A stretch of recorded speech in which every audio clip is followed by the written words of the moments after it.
aussi sur LinkedIn, là, Mhm. c'est très important de faire partie des groupes. Il y a beaucoup, beaucoup, beaucoup de groupes sur LinkedIn, énormément, Ouais.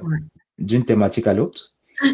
Alors, on fait une recherche on fait, oui, une recherche hein, dans la barre de recherche, juste au-dessus de son écran, et on va écrire, par exemple, si le leadership, encore, je prends le même exemple, si c'est le leadership qui nous intéresse, ou si c'est les finances, ou bon, peu importe, on écrit finance, et puis on lance la recherche. Déjà, pardon, on aura des profils de personnes de ce domaine-là, mais on aura Mhm. aussi des entreprises du domaine, on aura des groupes du domaine, on aura des formations dans le domaine. Mhm. Dans les groupes, comme on sait, hein, la puissance des groupes, c'est le cerveau collectif, hein, le partage d'informations, le partage de stratégies, le partage d'expériences.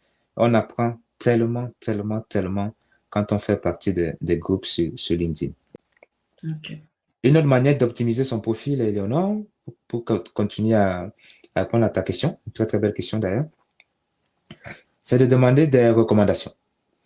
C'est-à-dire des personnes, encore une fois, qui nous connaissent, professionnellement Mhm. parlant, et qui vont aller sur notre profil, écrire une note, une ligne, deux lignes. Les recommandations sont, on le sait, hein, sont extrêmement, extrêmement, extrêmement importantes.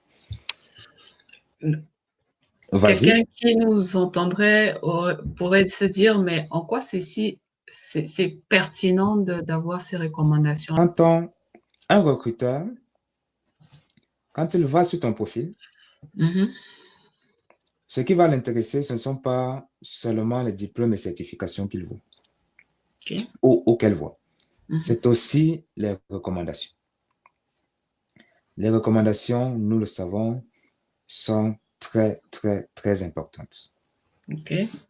Et ça peut faire basculer la décision d'un recruteur dans un camp comme dans l'autre. C'est extrêmement important d'avoir des recommandations sur son profil.